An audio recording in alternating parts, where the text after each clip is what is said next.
we even look at Democrats in Obama's own party, we see 44% favor the pipeline, 38 or do not favor the pipeline, and about 19% are unsure. So we'll keep you up to date if anything new develops with that. Also, we'll go to our next story here. Facebook stock rebounds after dropping below $19. This story is out of the Associated Press as well. Facebook's beleaguered stock got an afternoon boost after hitting its lowest level ever earlier in the day.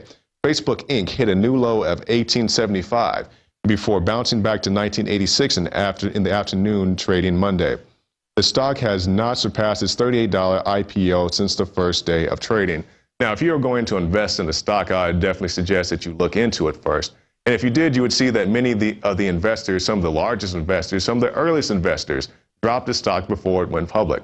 And you'd ask, why would people so heavily invested in Facebook get out before it went public?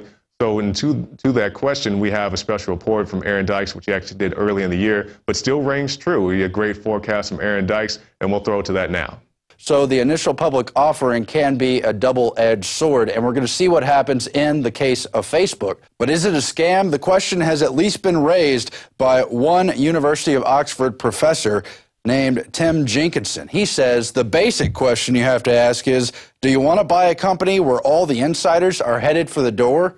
So are people buying into the IPO tomorrow about to get the investment of their lives, or are they about to be taken for a ride as a key group of insiders make themselves even richer? Many of its angel investors who put the company into the big time in the earliest stages are some of the people selling off some of the biggest shares. Those include Peter Thiel, who gave the first big $500,000 investment to Facebook. He is a steering committee member of the Bilderberg group of elites. The other is Jim Breyer, who's part of the Excel group. He's been linked to NQTel, the CIA, and all kinds of intelligence firms. And he put up a very large amount of money in that second stage. We're also going to see a number of later stage investors selling off a lot of their shares, also hoping to cash in. Those groups include Goldman Sachs, Microsoft, and even U2's own Bono, whose group is trying to liquidate many of its shares. It will be an important test. How much is your information worth? Okay, so we see that the rats are always the first ones to know that the ship is sinking. A great report from Aaron Dykes. You can catch that report on INFOWARS.com. It's actually titled Facebook IPO Funds NSA Data Mining. And be sure to check that out. And we'll go to our quote of the day. The use of solar energy has not been opened up because the oil industry does not own the sun. That quote from Ralph Nader. I'm Jakari Jackson with the InfoWars Nightly News. Back to you, Rob. Thanks, Jakari. We now turn to Alex Jones, who's here in studio with us for some breaking news on the ADL's attack of basically him and InfoWars.com. Alex, what have you got to say about this? It's a really disgusting report and, quite frankly, frightening, because this is one of the most sinister organizations here in the United States. It's basically a mafia organization and a foreign lobbying arm trying to overthrow free speech and basic liberty in this country, and to be the apple of their eye, I will assure you, is not fun. And I'm talking about the Anti-Defamation League. Kurt Nimmo this morning had an article titled, "Government and Media Turn Accused Cop Killers into Constitutional Sovereign Citizens." And there was a foggy event that happened late last week where 2 police officers were killed in Louisiana. And Kurt Nimmo said this morning, how long until they blame it on Alex Jones? Well, little did Kurt know that the ADL had come out this morning and had already put my name in there out of the 7 people that have been arrested in Louisiana. They immediately go and dig through the computers, and because the ADL has gotten in a position since 1913, when the Federal Reserve took over, of brainwashing our police and giving them information. And framing the debate. And framing the debate. We're going to get to that in a moment. That's the key. And setting the people against the police against the people, so there can be that conflict, but they can be the good referees. Right. They provide the source material. Even though they've been caught breaking into police departments, they've lost lawsuits defaming people. I mean, it is a political attack dog group who then mixes good people that are just anti-tyranny in with unsavory groups like the Nazis and things.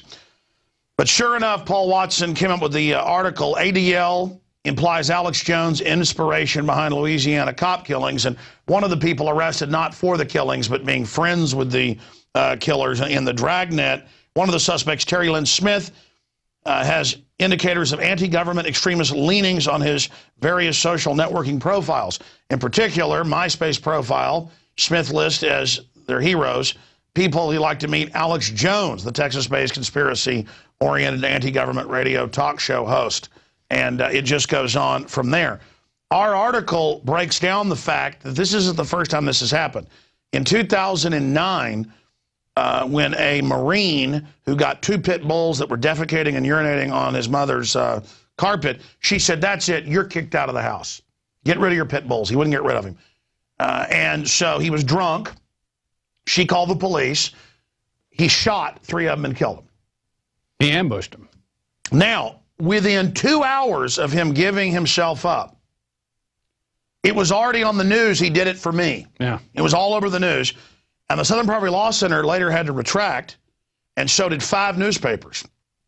And the local paper that was affiliated with the ADL and Southern Poverty Law Center, the writer that kind of writes that kind of ADL Southern Poverty Law Center beat, extremism beat, had to retract the fact, just because we went and found the guy's handle and found out he's like, "We're going to get you, Jones. You're not for violence." He was attacking and like, you don't hate blacks and Jews or whatever. So we're going to come after you and all this stuff. So we pointed that out on all these profiles and on the white supremacist sites, and they had to back off because their lawyers said, "Oh yeah, he can really get you." So here's what freaks me out. Within hours of this stuff happening then, and now within days of this coming out, the police are giving the ADL, I guess, info, about this guy, so they can go out and forage around. Anybody could go add stuff to these profiles too. Right. I mean, who knows if any of this is even true? In the article I saw, they didn't provide links to the proof of this. So my question is, why? Why? And I want your take on this. I'm going to go through these other points here. Why am I the first person that, or this organization, who people know is not liked by white supremacists and people because I don't make it a racial issue? Right. I mean, I want all children to have a future. I'm against aborting little black babies. Yeah. That the left promotes, hey, they're ugly, let's get rid of them. Well, I don't think they're ugly. But I'm not some bleeding heart fake who uses race as a weapon to beat people over the head. That's why they're scared. But I mean, give me your take on that before I get into the other points. Well, and I think the Alex Jones star is rising. I mean, it's bigger than it's ever been. Well, it's not. I'm trying to gather reporters. It's about info. It is about the info, but you are the tip of the spear. You're out there. You're the one out on the radio 3 hours a day. You're on XM. You're on AM and FMs everywhere. It's growing.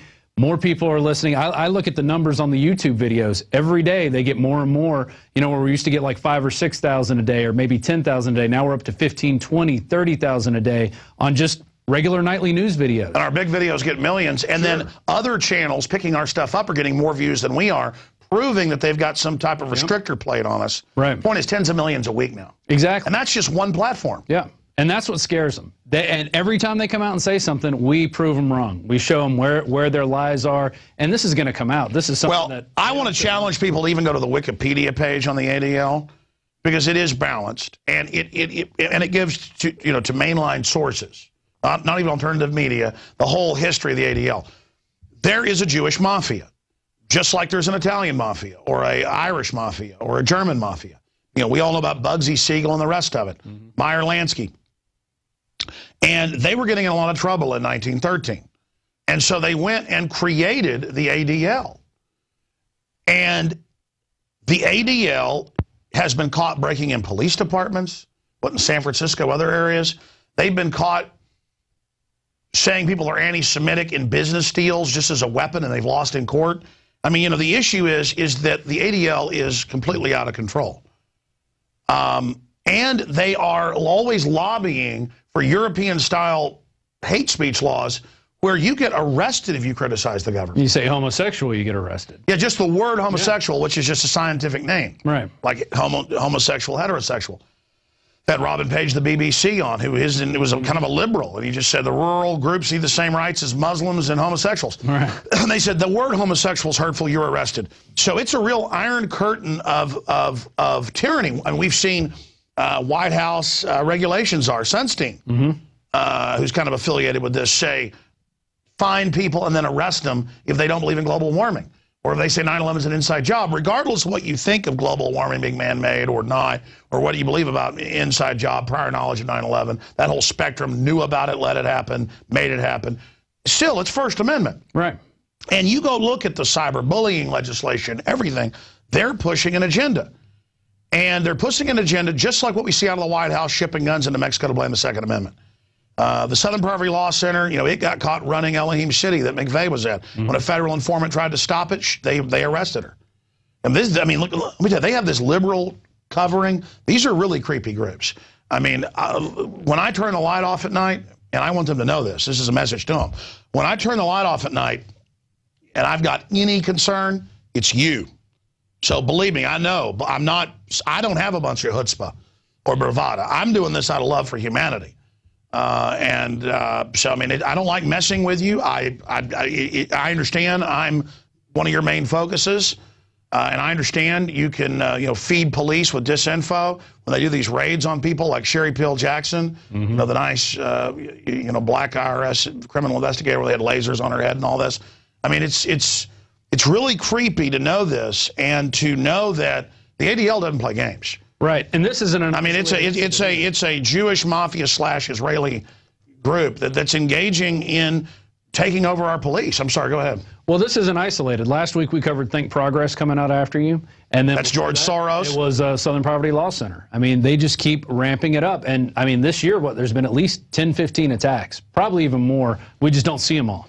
Well, all I know is that if anything happens to me, I'm never going to commit suicide. And, they found me down on the side of the road with a bunch of Hitler novels or something. It's a setup. Right. I mean, that's all I can say. This amount of demonization is when they usually come after somebody. I mean, they're really building up towards it. And here's my other message, and I've said this thousands of times on the radio.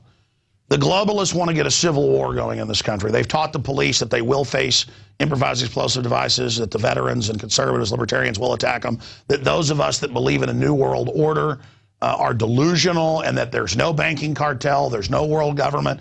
Their problem is, for the last 40 years, they said that wasn't coming when old-timers that were mainly inside government saw it and warned people.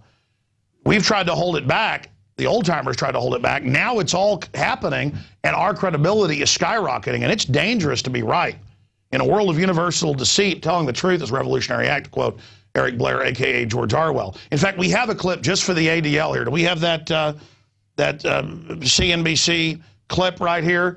And I'm not going to play the whole thing. It's 5 minutes online where they all agree. We're underworld government. It's international bankers. They run everything. We're their slaves. These are quotes. And hundreds of articles where they announce I'm their slave and they're going to tax me at basically 80% to pay offshore banks.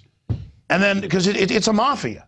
And it's a bunch of different groups. It's the Saxe-Coburg Gothas, the Dutch royalty. There's Jewish mafia in there. If the Rothschilds aren't that, the Rothschilds 2 years ago sued the Daily Mail, saying they weren't kingpins running the oligarchs in Russia. Right. And the judge said, this trial convicted you of this. Well, now they're betting against the euro. Well, but exactly. But the judge said, you'd misled this court. The court proceedings, you are the kingpins. Yeah. I mean, again, it's incredible. I mean, I don't like going up against organized crime, but it's got to be done. And, when Italians get in trouble for organized crime, they say, don't put down Italians. Or when the Irish got in trouble for it, they say, oh, don't pick on the Irish. Though it is true there's been a big WASP mafia, and this kind of more of a good old boy thing, organized crime, Dixie mafia. That's real, too. But, the point is that I just want freedom. And when the Jewish mafia wants my guns now and my speech, you ain't getting it. This doesn't come from a place of bravado or chutzpah. It comes from a place of I cannot be a slave. But finishing these points here, the forces out there, basically like we're little kids, go, okay, you're the Nazis and you're the Americans, and the Nazis are the libertarians, conservatives, returning veterans, gun owners. They're the big threat, not Al-Qaeda that the government runs in Libya and Syria now, who they say are heroes at the CFR website. No, no, no. They're not the problem. Now the problem is going to, be